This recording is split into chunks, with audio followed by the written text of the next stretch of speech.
If you want to become extraordinary in today's world, you frequently have to put two concepts together. Hello again, everybody. I'm Eli's dad with Project Eli, where we educate, lead, and inspire. And you are once again invited to join Eli and me as we go over step by step some secrets to achieving success. And today we're going to look at putting two concepts together, as in putting two words together to make one. Let's start with the first word we just went over in the heading, extraordinary. Well, if you want to be ordinary, Eli, just continue doing what everybody else does, then you'll be ordinary. If you want to be extraordinary, guess what? You have to do more. Extra and ordinary. One of the keys about being extraordinary is that you have to get comfortable being uncomfortable. And we've talked about that before. People don't like to travel outside of their comfort zones. So how do you get comfortable being uncomfortable? Very simple. You start doing little things that you don't ordinarily do. Do some things with your left hand you normally do with your right hand. Smile at people when you see them, when you walk by, that you don't normally do. Say hello, talk to people, strike up a conversation. These are things that are uncomfortable to do. It's much easier to just walk by and ignore people like everybody does. Strike up a conversation, smile at people. That's a key thing. Get used to being uncomfortable. How do you do anything well? Practice, practice, practice. Next thing we want to talk about is a word. I've made up a few of these words, I must admit. Authentic transparency. Okay, what does that mean? Well, first of all, if you're going to be a leader, if you're going to be somebody that is leading a cause, a direction, a product, a concept, you have to be authentic. It's very important that you be authentic. People can tell a phony like it's a $3 bill. Don't want to be that way. And the best way to do that is to have some transparency. When I say transparency, what I mean is people will know what you stand for. There's no hidden agenda. So authenticity and transparency, authentic transparency. Now here's a word that I know you've heard of, but I'm going to put a little different slant on it. Okay, it combines the words electric and execute, and the word is electrocute. Now when you think of electrocute, you think of somebody that's on death row. They're going to plug the chair in, boom, zzz, that person's gone.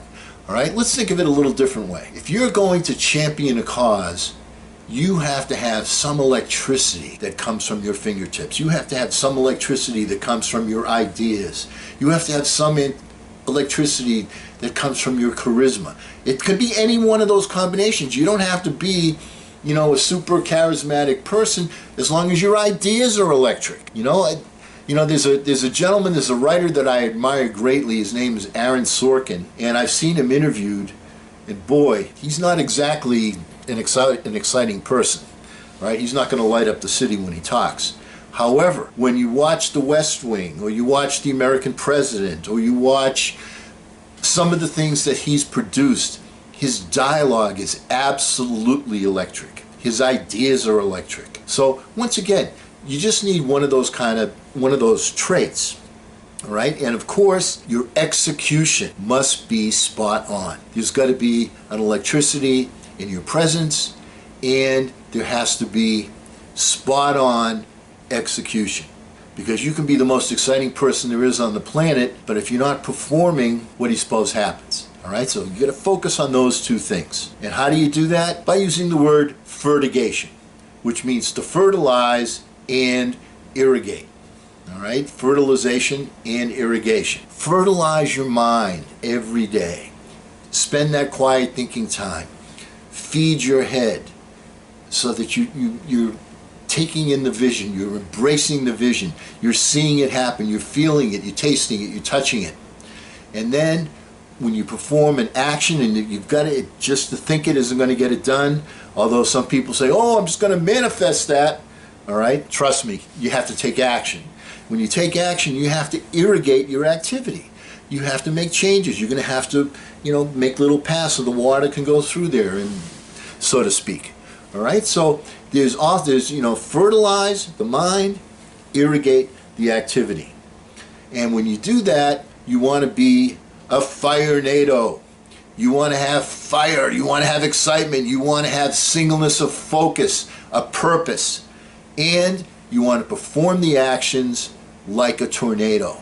Full force, full bore. You want to go in there and make it happen. One of the things that helps you do that is if you're hangry. What's hangry? Hungry and angry. Sometimes motivation, one of the pundits that I watch, Evan Carmichael, always says that his number one motivation comes from pain. And that's true sometimes, okay? Well, that happened to me, I don't want it to happen to somebody else. That's true. I don't feel that's always the case, but I respect Mr. Carmichael, and he's a very smart guy, he does very, very well. So I'm just mentioning that because he's someone I respect, and he believes that. And you have to have a little hanger, okay? You have to be hangry. You have to be hungry. You have to want something. You have to desire. You have to have a burning desire. And if you're angry, sort of revenge type thing, well, that's what she said, I'm not, wait till she sees me now, all right? Well, Michael Jordan used to use that a lot. He was hungry to achieve, and he was angry that his high school coach cut him, or the Dean Smith wouldn't let him in the picture when he was a freshman because freshmen don't belong on the cover of Sports Illustrated. It made him hungry and angry. So what you want to do is you want to turn that anger into a positive, motivating force. Because if you don't, what you're going to do is you're going to find yourself in Moneygeddon. Moneygeddon is money and Armageddon, which is a permanent scare from having a financial crisis. So make sure you get some of these attributes working together. Make up a word for yourself. That's a good idea. Make up a word for yourself, and I'll give you the word that I made up for myself at the end. But make up a word for yourself that kind of defines you, that combines two different concepts. And make sure that your word comes from necessity, which is, of course, something that you need and something that becomes a necessity. One of the things that Tony Robbins likes to say, especially this time of year, the beginning of the year, when people are making their New Year's resolutions, and then by January 15th, 90% of them have failed, is one of the keys to being successful is to raise your standards. So if you have the standards, if you're a homeless person and your standard is to just find some place to cuddle up and sleep, all right, that's your standard. If your standard is you just want to live in an apartment, a small tiny apartment, that can be a standard. If you want to live in a house, you live in a house. If you want to live in a mansion, all right? So everyone has their own standards for what is minimally acceptable. So necessity means raising your standards. And when you do that, it becomes a burning desire and not just a casual preference. And when something is a burning desire, it's something that will be achieved. When something is a casual preference, it's like, well, if I don't get there, it's okay, no big deal, no big whoop. All right, and you see this from a number of different sheeple, which is, of course, a combination of the word sheep and people. When you take a look out there, there are so many people that are followers here, followers there. They just, do, and what they do is they compare themselves to mediocrity. That's how you become sheeple. All right, very simple. And one of the phrases that I love, that I got from Simon Sinek, who's one of my favorite speakers and authors, tremendous person, Simon Sinek. He's on YouTube all the time, and I strongly recommend that you take in Simon Sinek. The term he used is called sheep walking, where in an organization, the organizations that aren't going anywhere, they've hired people that conform to authority and are not too excited about stepping out of their comfort zone. They're sheep walking through life. Those are the people that back their cars into the parking lot, so when the time comes, they can make a quick getaway. Or those are the people that go to the bathroom 5 minutes before the end of the day on company time. Those types of things. Those are your sheep walkers. Don't be a sheeple. Be somebody that has a purpose, that has a goal, that has an objective, that has an identity. When you have that purpose, most importantly, you have an identity, something that you stand for. And when you do have that identity, what you want to become is a starchitect. What's a starchitect? Well, you want to be the person throw me the ball. I want to take the last shot.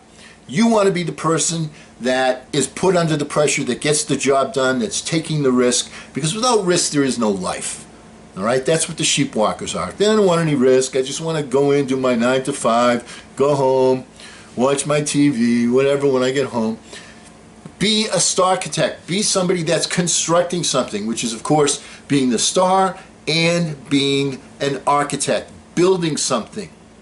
You know, if you're not building your own dream, obviously, you're building somebody else's dream. Build your own dream. One of the things that we talk about is a lot of times people are ambitious, okay, which is a combination of being ambitious and people that are complaining all the time. Let's not use that word here, okay? Ambitious, all right? Is that what you want to do? You know, there are people that, you know, all they do is they complain about this. I liked it. One of the phrases that I heard recently, I really, really like it. I think it's a great description. It says, don't iron your own clothes while you're still wearing them. In other words, don't be talking about the faults of other people at the same time that you're executing the very faults that you're describing. We all know people like that, all right? They're looking to advance by putting other people down. That's not the way to advance. The way to advance is to do something outstanding. You don't want to be ambitious. When you're coming up with different ideas with a team, a good way to do it is what we call game storming. What's game storming? Well, one of the ways that I found to advance a cause is to create some sort of a competition. Bob Anderson always taught me competition equals cash. When you have people compete, competition equals cash. So this is where the term game storming for me comes into play. Very simply, if you have a group of people and you're trying to focus them on a particular objective, if you need input, you know, if you have a lot of people that are, you know, have some brains and you want some help with something, get some help. Ask the team for help. Make it a game something. Create some sort of a game. Create some sort of a competition. You know, when I was in the sales business and we would go over presentations, one of the things I would do to make sure that people knew their presentations so that they weren't even thinking about what they were saying, because I wanted them focused on the people that they were making their presentations to, not what they were saying in their presentation. So I would have them do a speed presentation. Let's see how fast you can go through it. Go! And the people would say the presentation as fast as they possibly could, flipping the pages in the book and saying it, and it was fun. And people would go fast, and of course they would bumble a little bit, and we would keep time. And the losers had to do, maybe wash the winner's, you know, divide them into two teams. They had to wash the winner's car, or they had to go clean the office, or something, all right? Just some sort of a competition. So when you're having something like that, when you're putting a group of people together, make it fun. Make it a competition. People love to compete. They love to trash talk. It's you know, a daily thing. Make sure it's, you know, positive trash talk, all right? We don't want to hurt people's feelings, all right? But make it competitive. I used to do that when I was in that sales office, because every week we would have everybody's name on the board, what they committed to, what they actually achieved. Then we had daily commitments. And then on Monday we would erase last week, and the person that wrote the most business the previous week, that person would go on top, second place would go underneath, and so on and so forth. I always used to say, do we have any Ajax in here? Because, you know, at sometime down the road, I'm not going to be the top producer, and you're probably going to need, you know, some sort of a scouring element to erase my name, because it's been up there so long. And I would say stuff like that to irritate, aggravate, agitate, and motivate other people. So make sure that your, excuse me, trash talking does that. Bob Anderson, one of my main mentor, was exceptionally good at that particular skill. And a thesis, all right? Analyze thesis, analyze the theories. You want to give yourself some quiet time. You want to give the team some time to analyze a particular projection, right? How do you think this is going to work? All right, let me give you an example. You know, when I worked at the library, excuse me, they came up with an idea that because we live in a community with a large number of Hispanic people, and there's certain people that only speak Spanish. Well, I had suggested to them a couple of years ago, of course my suggestion was ignored, that why don't we have some Spanish classes and some English classes? That would serve the community. Well, that got put off to the side, and as it always does, 3 years later, 4 years later, they've decided that they're going to have Spanish classes.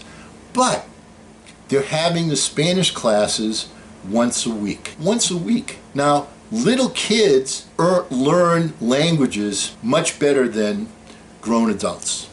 They just do. All right? And the best way to do it is when you're speaking Spanish every single day. Well, if you do something once a week, what do you think happens in the 6 days in between classes? All right? It's the only way to learn a language like that is to do it every day. That's why one of the things I say is when you're in your car and you want to learn something, do it all the time. Make quantity time, quality time. People learn languages while they're driving back and forth to work.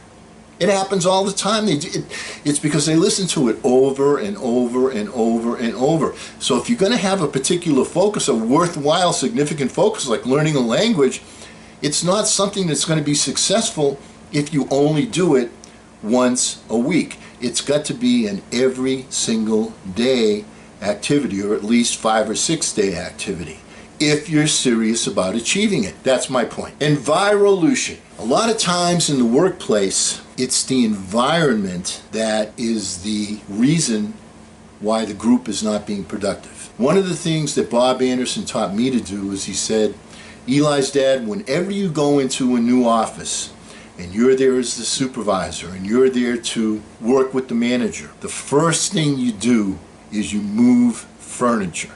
Move something around. Take something from where it was, put it someplace else. Change the environment. That gets people a little bit uncomfortable. That puts people on edge. That's a good way to start. Now, as an example, my very first position where I was managing my own office, my permanent office, I was sent to San Diego. The manager of the office before me was still there, and I was assigned to become the new manager, and he was going to be getting demoted. Now, that office was not doing so well, or I wouldn't have been promoted to that position in the first place. So I was told, look, it's going to be uncomfortable because those people are used to doing things a certain way. Obviously, doing things the way they're doing them is not getting the job done, and we wouldn't be sending you there. So we expect you to make some changes. So be ready for people to be uncomfortable. Make some changes. Had to do that. Had to sit down with people. Had to say, look, we're going to have to make some changes because what we're doing is not working. Is what you're doing working? Is it getting you where you want to go? If it's not getting you where you want to go, you need to make some changes. You have to get out of your comfort zone. You have to stop doing your status quo every day. You become your habits become you. So make sure that you have sort of an envirolution, change the environment, and have a revolution at the same time. One of the things that we have to be especially cognizant of today is to become a techno-progressive.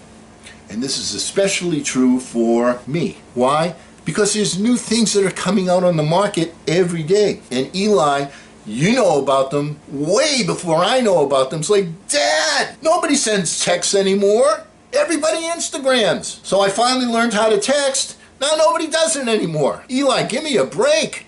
All right, I'm trying to keep up with the technology, but serious business, it's important to keep up with the technology because you know the younger people are, and the younger people grow into, guess what? Older people, and those people are the ones that are going to be running things sometimes. So just the same way as an example as for me, not so much now, I've made the adjustment, but a lot of people that I know, they don't like to buy things online. Well, years ago, it was kind of uncomfortable. People didn't know where's my money going. They couldn't trust it. They couldn't feel it, smell it, taste it, touch it. The product that they were supposed to get. But the younger generation is very comfortable buying things online. So that's why your big enterprises are now, Walmart as an example, Target as an example, are specializing in putting things online because that's the future. It's clear. As a matter of fact, this past Christmas season, Cyber Monday was either very close or exceeded the sales that were made on Black Friday. 20 years ago, that would have been completely unheard of.